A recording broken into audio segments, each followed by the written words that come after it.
Hoje a gente vai falar sobre gestão e inovação. E eu estou aqui do meu lado com o Daniel Annenberg. O Daniel que foi um dos criadores do Poupa Tempo, do Descomplica.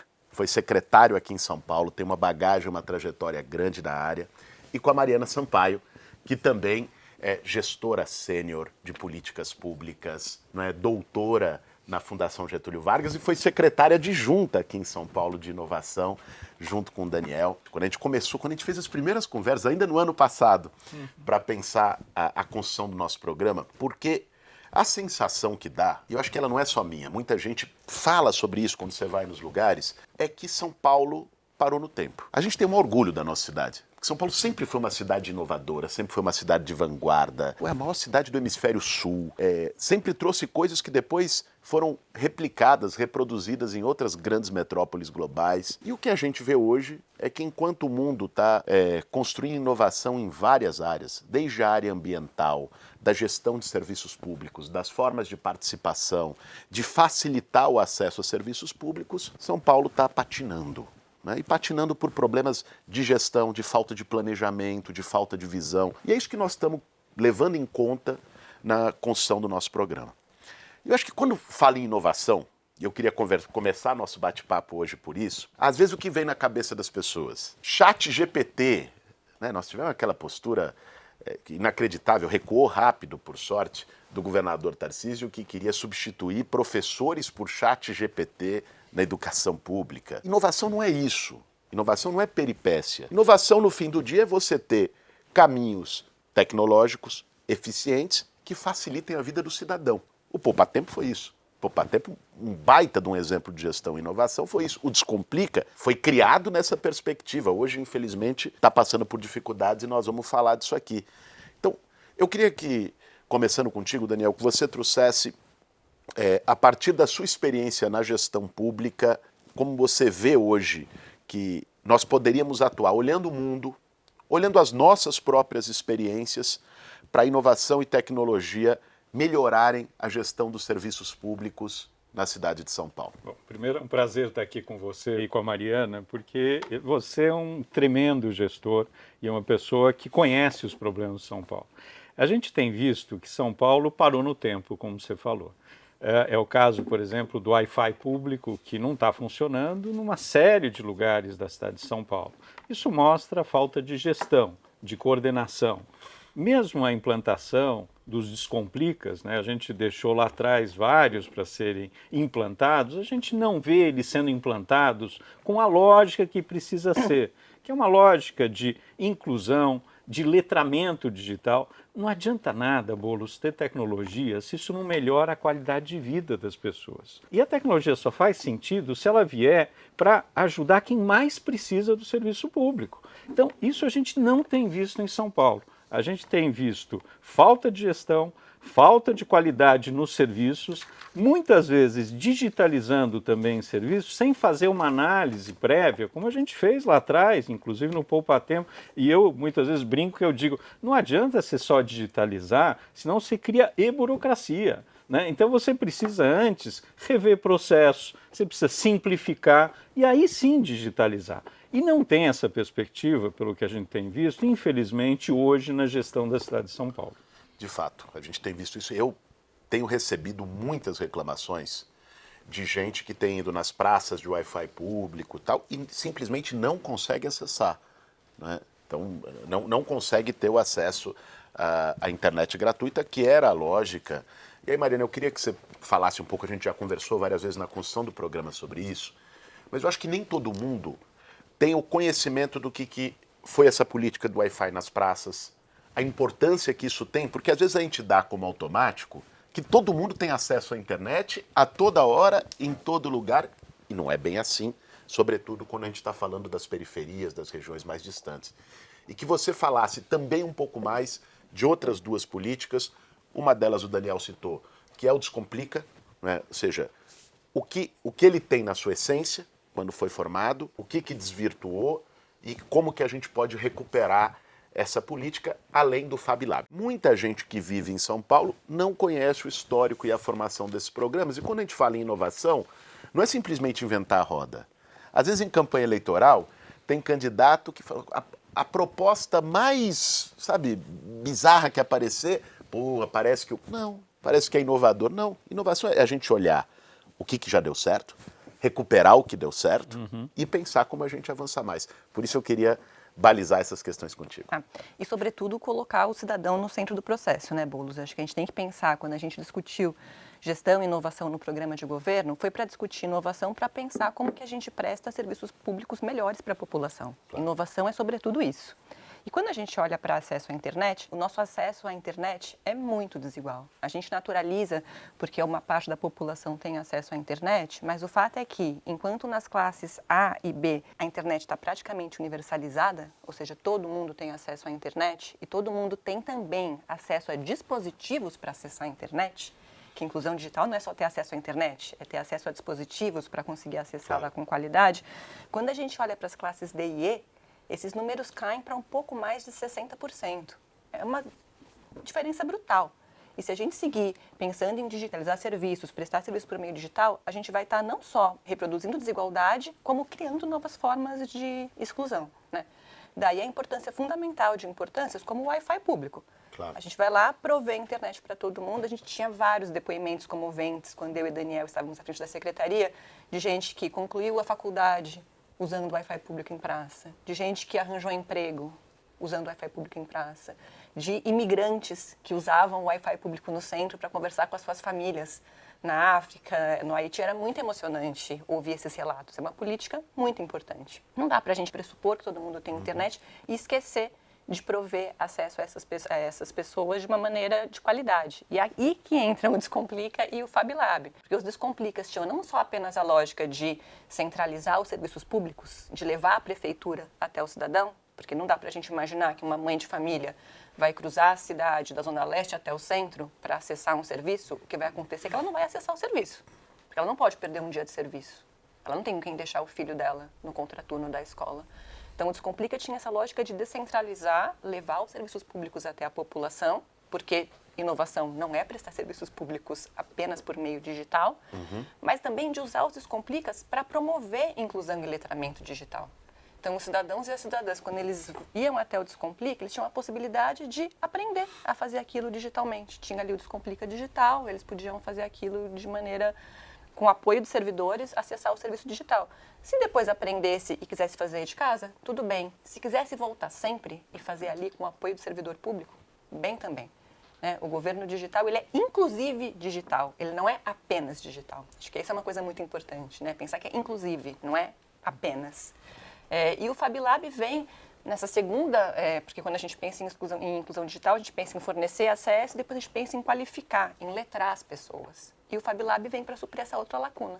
Então, como que a gente ensina as pessoas a usar a internet, ensina as pessoas a usar impressoras 3D, ensina as pessoas a manejar equipamentos, ensina as pessoas a usar a internet para uma coisa útil, né? Não só para acessar, claro, não só para ter acesso à informação, mas também para produzir, para se qualificar e ter acesso ao mercado de trabalho depois. Então, eu queria só complementar, Boulos, dizendo, primeiro, os Descomplicas foram criados nas praças de atendimento das prefeituras regionais, que é justamente ali onde as pessoas vão a primeira ao atendimento, né?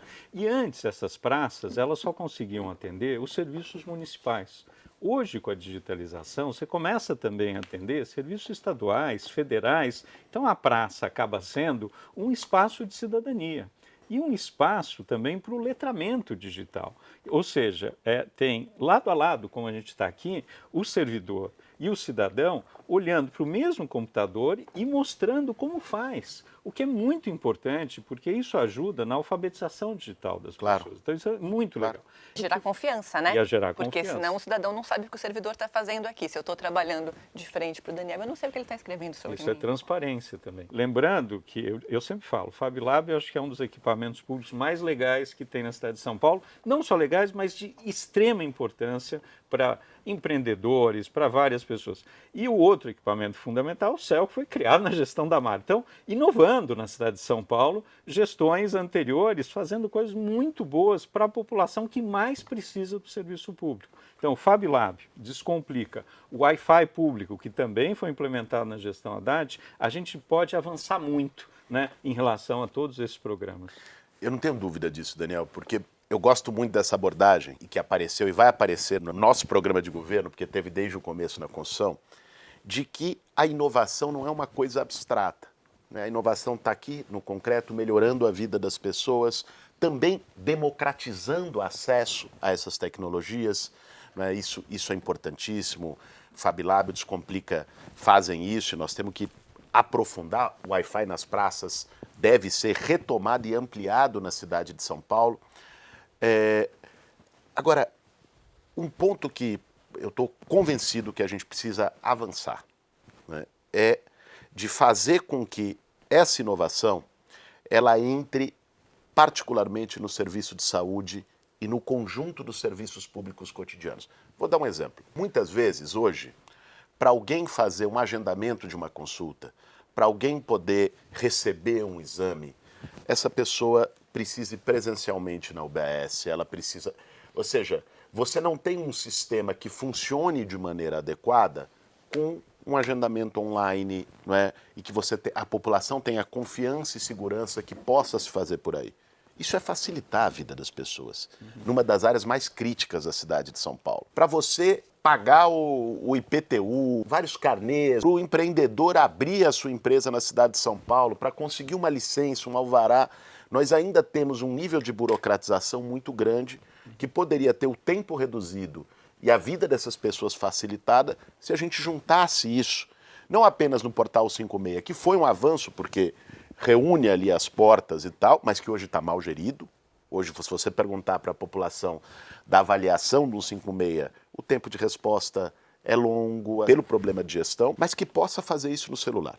Por isso eu queria que vocês explicassem uma proposta que surgiu do nosso grupo de programa em relação à inovação, que eu gostei demais, que foi o São Paulo na palma da mão.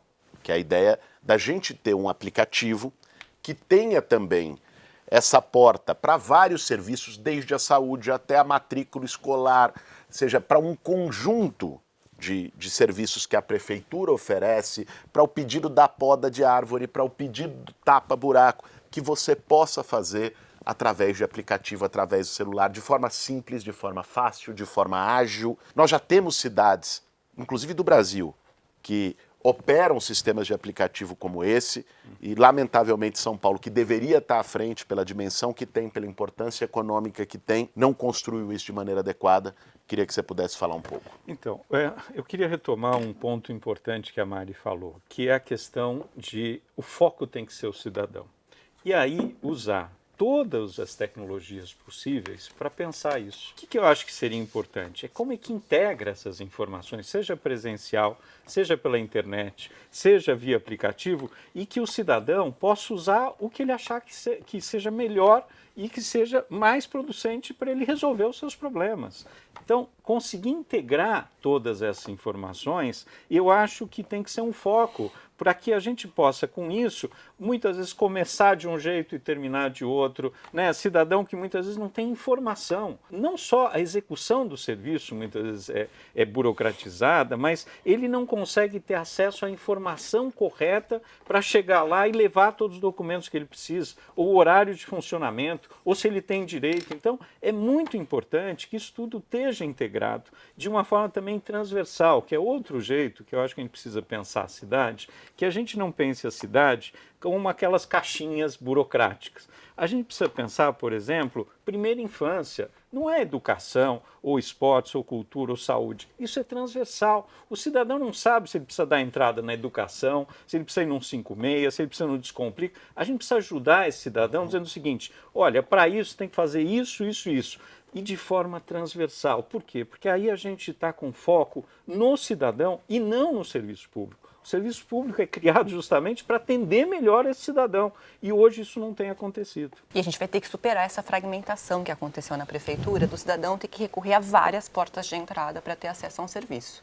Isso é um pesadelo burocrático para o cidadão e para a cidadã comum. Ninguém tem obrigação de saber para qual secretaria vai pedir um serviço. Tem que pedir em um local só. Pode ser um aplicativo, pode ser um site, pode ser um local físico, mas é uma porta de entrada única. Hoje em dia tem fragmentação, serviço para ambulante está num portal, o serviço da fazenda está em outro.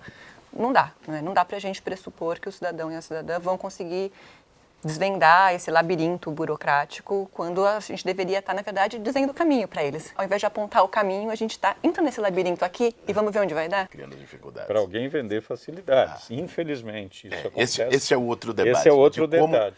a falta de digitalização, como a falta de inovação, ela tem uma funcionalidade. Às vezes ela não é ingênua, não foi porque ninguém pensou nisso, né? Foi porque, deixando de um jeito mais precário, mais arcaico, é uma maneira de você preservar determinadas práticas viciadas, né? Seja, por exemplo, em aprovação, em licenciamentos e por aí vai. Se você faz digital, faz de maneira aberta, faz com essa democratização do acesso, Transparente. isso gera transparência. Isso. E a transparência incomoda muita gente. Incomoda, e não só isso, isso combate corrupção. Justamente, não é só melhorar a qualidade de vida, mas dessa forma, digitalizar, simplificar, transparência, é um combate muito efetivo à corrupção, não tenho dúvida disso. Claro.